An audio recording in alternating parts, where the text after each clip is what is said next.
Mirdita, dorëheqja e Edi Ramës është kushti të gjitha kushteve për t'i hap rrugën zgjidhjes së udhëkryqit më të rrezikshëm në të cilin ndodhet Shqipëria në tërë kohrat e saj. Dorëheqja dhe vetëm dorëheqja e këtij armiku të rrezikshëm të paqes, stabilitetit, qenjes, rendit, sigurisë së shqiptarëve është kushti më themelor për zgjidhjen e kësaj krize që po përpin vendin çdo ditë e më shumë. Edi Rama,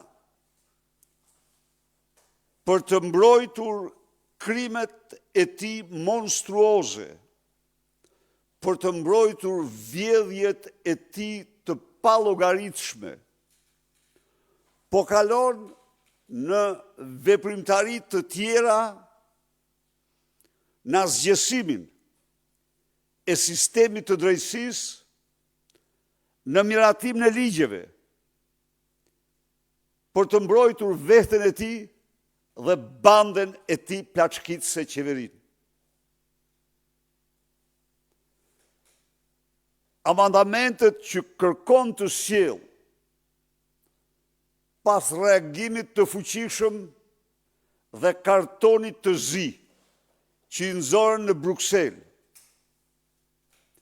janë amandamente që kanë si qëllim kryesor të mbrojnë personin Edi Rama dhe antarët e organizatës të tij kriminale.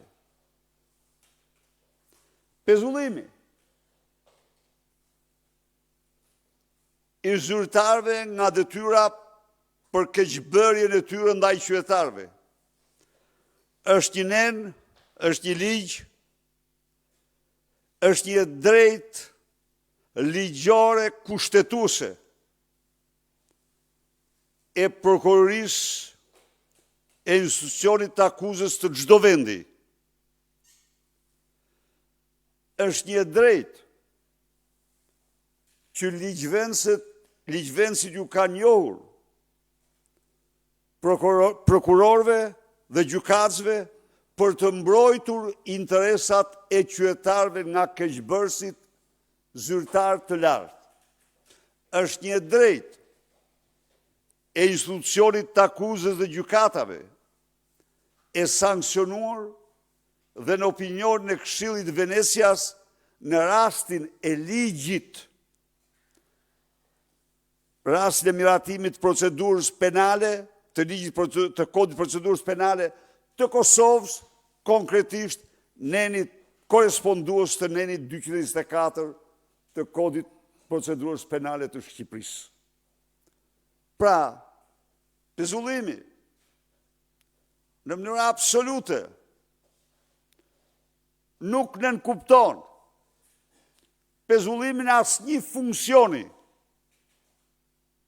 në vend, asnjë funksioni në vend.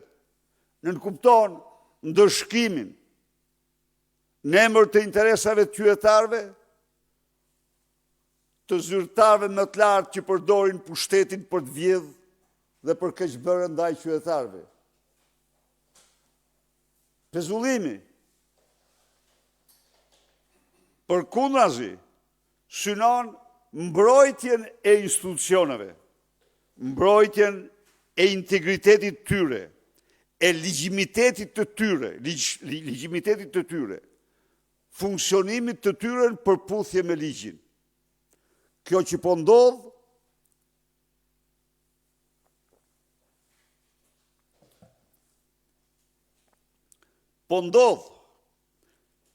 nga një kryehajdut në rreth të kuq, i cili të dashur qytetar dhe qytetare ka jo 1, jo 10, jo 100, por ka qindra e qindra firma për plaçkitje dhe grabitje, qoftë të buxhet të taksave tuaja, qoftë të pasurive tuaja publike. Edi Ramës i ka ardhur fundi. Në 20 shkurt të vitit 1991, qytetarë shqiptarë në moton ta shporim qelbësirën, kaluan mbi tanke autoblinda mitroloza dhe përmbysën shtatorën e artë në kryengritje paqësore. Në kryengritje paqësore, shtatorën e atit shpirtëror të Edi Ramës, që kishte varfruar shqiptarët në shkallën më ekstreme. Dhe jo, që kishte shtypur ata në mënyrën më mizore. Pra, Edi Rama i ka vjedhur shqiptarët sa askush tjetër në tërë historinë e tyre. Edi Rama po u thot shqiptarëve se unë tani, merrni Belindën, merrni Lubin dhe mua s'do keni më që më bëni kur mua dhe ministrat e tjerë. Beteja opozicës nuk është për Lubin. E kemi theksua dhe theksojmë 100 herë. Jo, beteja opozicës dhe shqiptarëve është personalisht kundër Edi Ramës. Është autorit famëzi të sistemit më kleptokratik që ka njohur Shqipëria dhe të narkoshtetit. Qytetarët nuk mbushin rrugë dhe sheshet për Lubin. Qytetarët mbushin rrugë dhe sheshet për Edi Ramën dhe vetëm Edi Ramën. Ata duan largim në ti të menjëhershëm nga posti i kryeministrit, si një uzurpator. Zonja dhe zotri, duhet u njoh me disa zhvillime të fundit, po në këtë linjë. Në krye të kopshtit privat të tij, Akshit, vendoset famëziu Igli Tafa. Çfarë përfaqëson Igli Tafa, ta dini ju? Drejtorin e Cyber Securities, e sigurisë kibernetike, i cili është dhe autori i tenderit 75 milion euro për Baxhon e Ramës apo për kunatin e Florit të Linda Ramës, në të cilën zvërtetohet dot asnjë punim, asnjë shpenzim, përveç plaçkitjes nga thesari i shtetit të 75 milion euro, nga të cilat transhi i fundit prej 25 milion u livrua me urdhër direkt të Edi Ramës nga ministri i financave 1 muaj më parë dhe unë e denoncova në këtë sallë, e denoncova dhe në parlament. Pra, Igli Tafa është një kukull, një vegël e klanit Surrelit që s'don të maj me çdo çmim Akshin, në nga i cili kanë plaçkitur qindra milion euro. Igli Tafa ka patur një rrogë 2 herë më të madhe dhe Edi Rama i ka marrë përsipër ati ti rregulloj rrogën. Edi Rama po vepron, po krijon tani nërmarrjen Akshin si nërmarrje shtetërore private, ku duart e zeza të klanit Rama, frangut, nëpërmjet frangut të tij, shtrihen dhe e kapin krejtësisht. Pra, Edi Rama nuk heq dot kur nga vjedhja. Është i gatshëm gjerë minutën e fundit që të qëndrojnë pushtet të vjedh gjerë në palës qytetar shqiptar. Duhet bëj me dije dhe i bëj thirrje autoriteteve, kombëtare dhe ndërkombëtare, thetojnë qëndrimin e tij kërcënues ndaj gjykatësve kushtetues. Thetohen të gjithë telefonatat e tij të bëra edhe pas mesnate, kërcënimet e tmerrshme që janë bërë gjykatësve, që të votojnë përzimin e anullimit. Janë lehtësisht të gjetshme, ndaj dhe kërkoj hetimin me urgjencë, marrjen e tabulateve të numrave të gjithë familjes tij. Telefonatat e bëra pas mesnate e tregojnë atë një padrino, një njeri që është i gatshëm të shkel çdo ligj, çdo rregull për të mbrojtur vjedhjet e tij. Aktet shëmtuara, ndaj dhe tani qytetarët e kanë në dorë. Unë dhe njerë sqaroj qytetarët shqiptarë se të gjitha këto masa, si amandamentet për mbrojtje personale të Edi Ramës dhe banditëve të tij, antarëve të organizatës kriminale qeveri,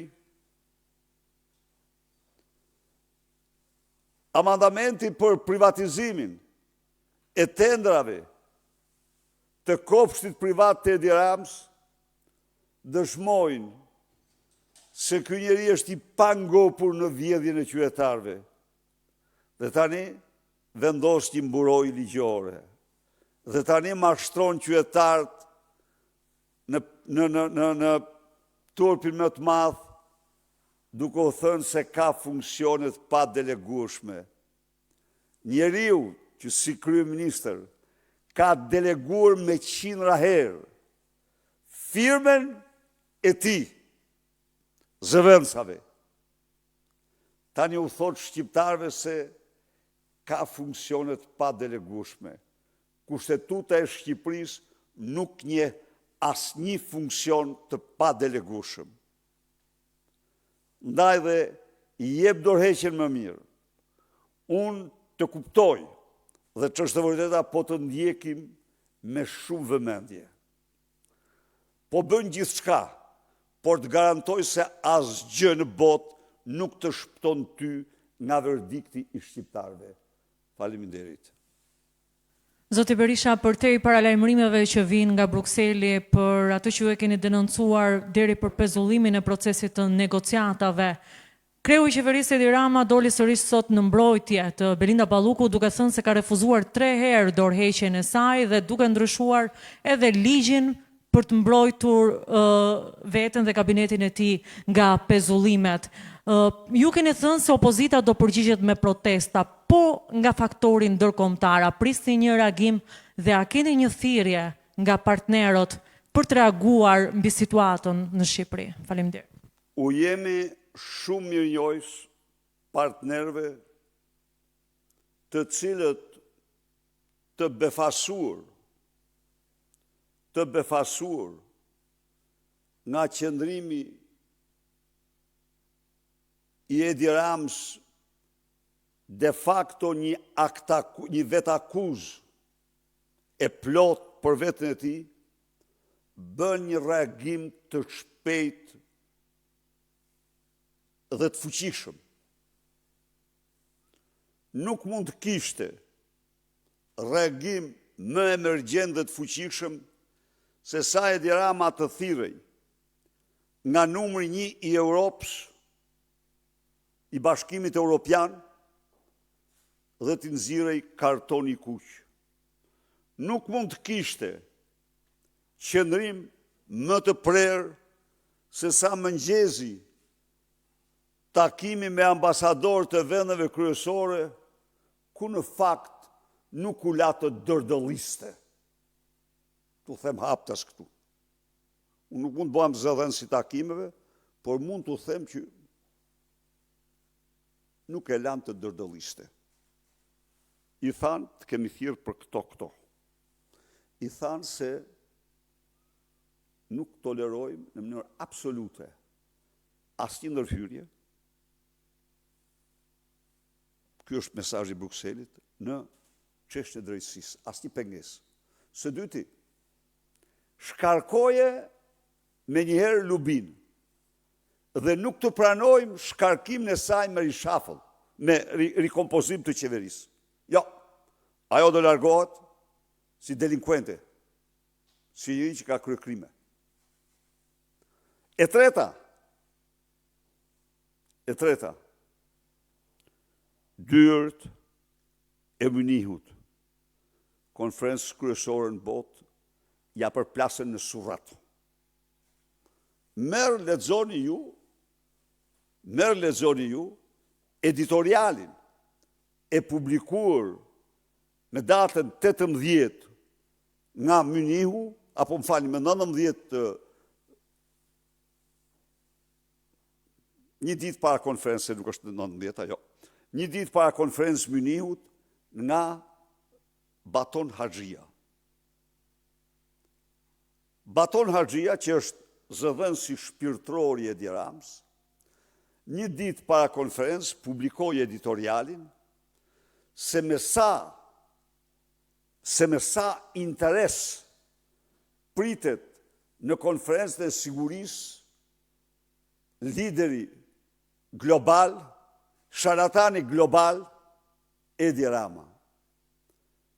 Se çfarë takimesh imagjinare do të kishte Edi Rama me nënkuptim dhe se me sa interes do të ndëgjoheshin dokrat e tij.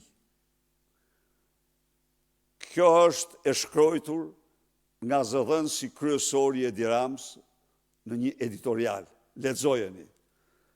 Nëse ai e ka heqë nga faqja e portalit të tij, ju lutem mjoftoni zyrën e shtypit t'ja u dërgojmë që ta keni parasysh.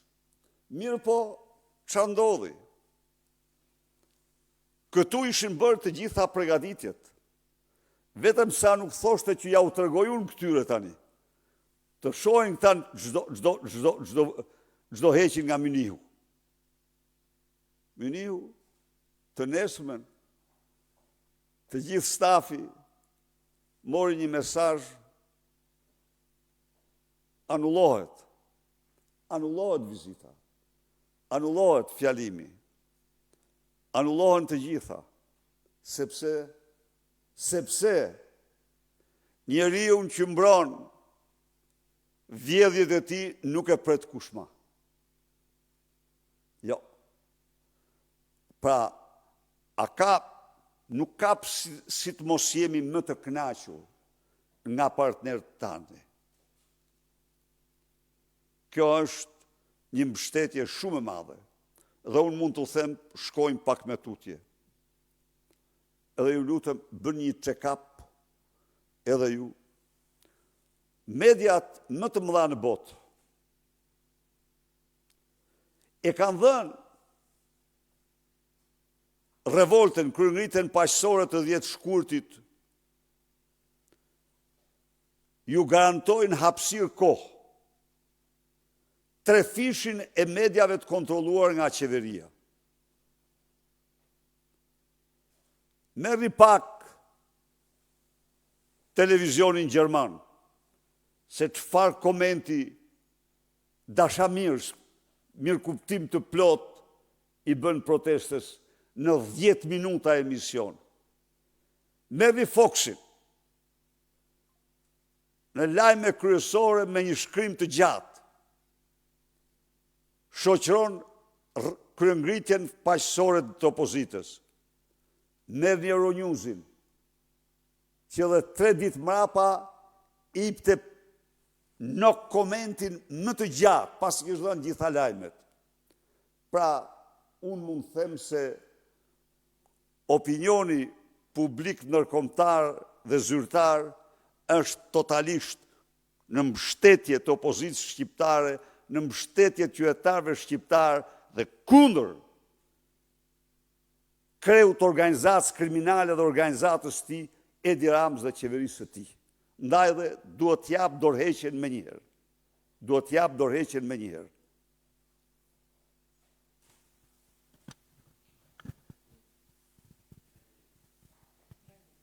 Faleminderit.